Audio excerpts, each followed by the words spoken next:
find out about battle ravens.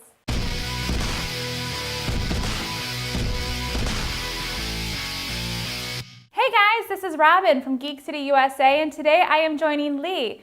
Together we played a game called Battle Ravens by PSC Games. What Battle Ravens is a two-player shield wall game where each player takes control of one army, and your goal is to infiltrate your opponent's shield wall, take down their defenses, and steal their territory. We'll take you over here. I'll give you a brief rundown on how the game's played, and we'll come back and give you our thoughts on the game.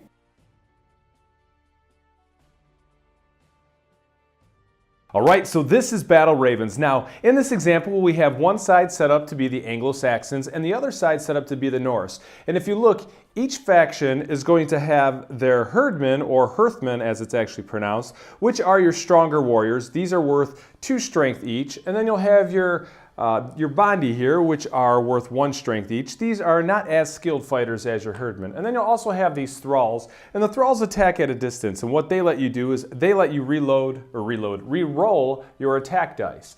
And we'll explain a little bit more how they come into play in a minute here. Now the goal of Battle Ravens is to occupy 3 of your opponent's shield wall areas. So in other words, if you can move your army into 3 different sections of theirs, their army would break and run, and thus you would be the winner. So to start out, each side is going to start with 20 ravens, and these are called your unkindness. And basically what they're doing is they are feasting on the dead on the battlefield. And then each side will also get some cards. Now, these cards are optional for your first play, but what they do in this case, each side has their own certain play style with the cards.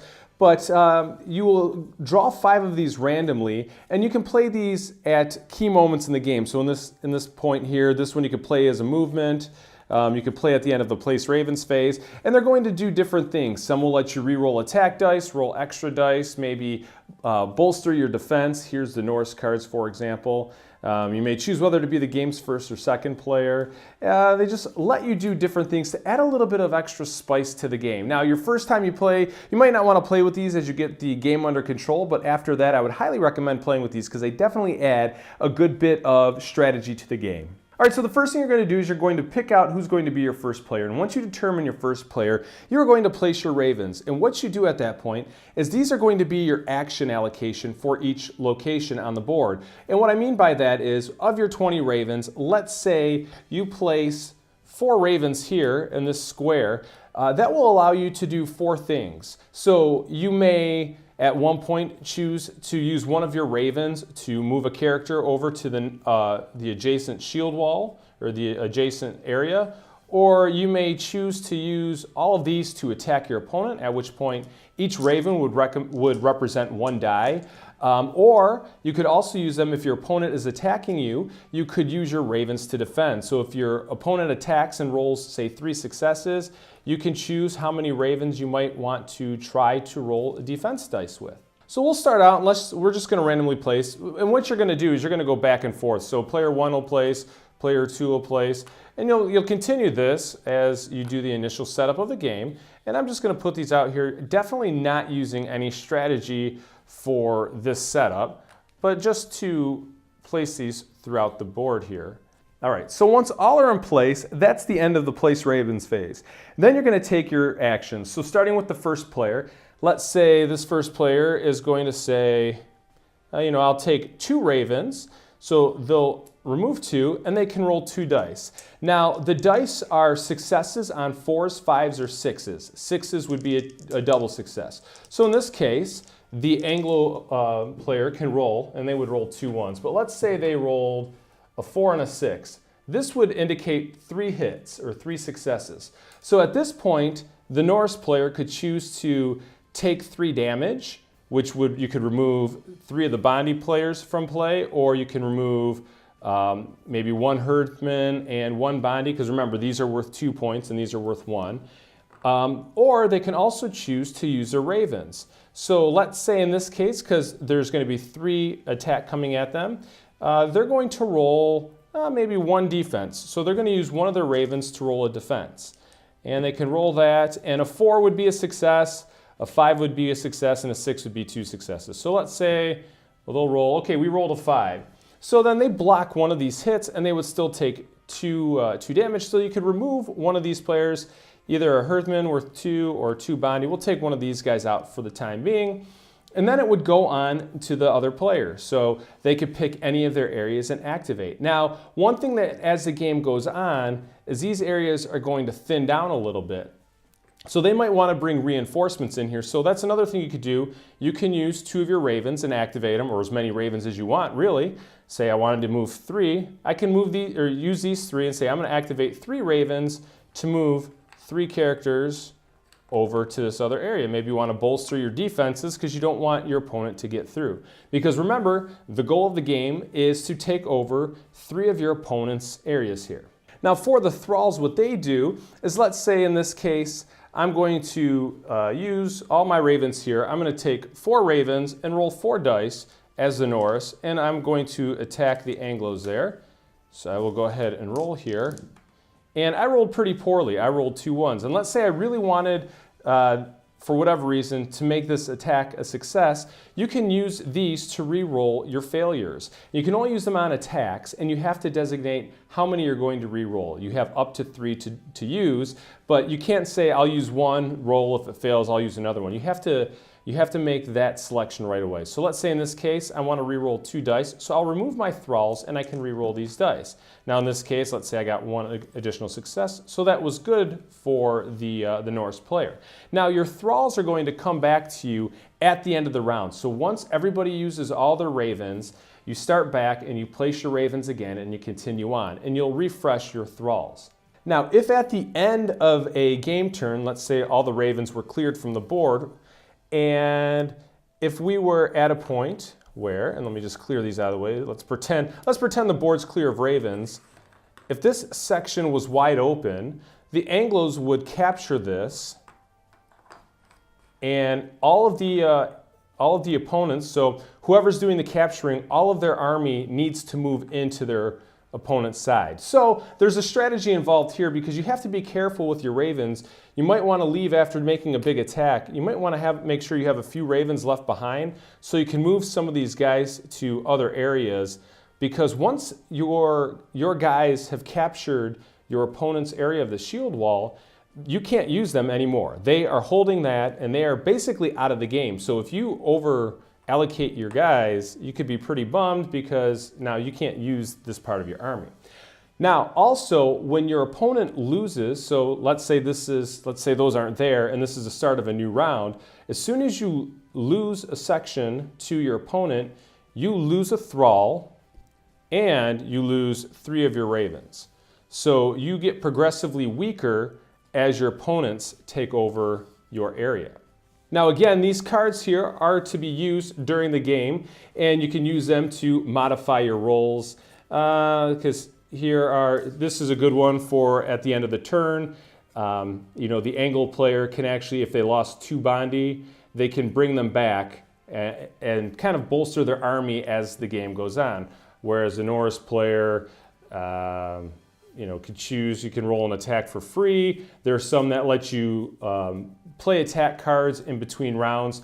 Really dynamic, a really cool part of the game. And what else is neat is if for whatever reason, so in this case you have the Anglos and the Norse, if you wanted to be Anglo on Anglo, you're just going to deal 5 cards to each side.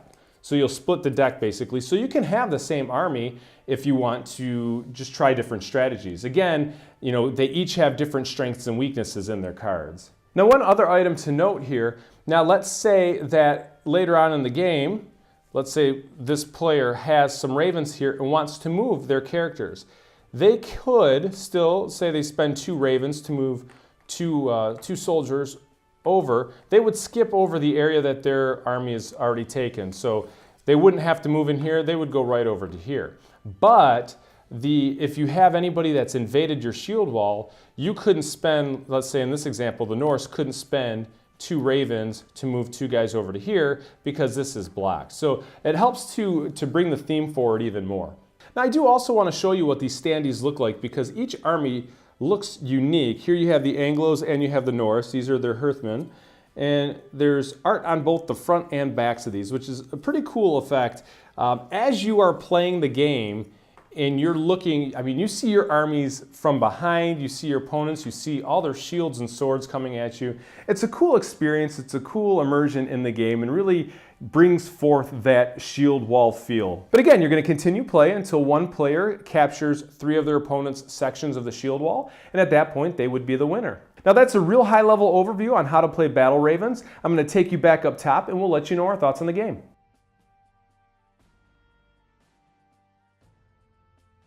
All right, so that was Battle Ravens. Now, Robin, what did you think of Battle Ravens? Well, I'm an old school Risk player growing up. That's what we did every night. We'd sit around, play a whole bunch of Risk, a little bit of world domination. So right away, this game had a lot of interest for me. He mentioned it as like a war game. Let's do this. Yeah, and you haven't played a whole lot of war games outside of Risk, so this was a little different for you. Yeah, I like the idea of the battle shield. It kind of sucked me in there a little bit. It's a little bit different. You got the luck rolls with the dice. I really enjoyed that. You know, if you have a good day with your rolls, you might have a good game, but if you don't, it's a bad, bad day. Yeah, I can recall a few times where I was forced to re-roll just to keep nice together. I might have re-rolled once or twice. It happens, but you know. So the components of the game that we played, it was a prototype copy, but the components were all very high quality. I would say final release quality of a game. The standees were nice and thick. The art looked good. The board was a good quality. So as far as the gameplay elements go, I really enjoy the aspect of kind of going toe-to-toe with a faction in front of you. And then if that wasn't going so well, you could kind of just bring in a few fellows from alongside of you. So I enjoy the strategy behind that and kind of planning ahead and thinking, well, if luck does not go my way, what are my backup options? And I really enjoyed that. Yeah, I definitely like the elements that the Thralls added to the game of being able to re-roll your offense, which became very helpful as the game went on. Yeah.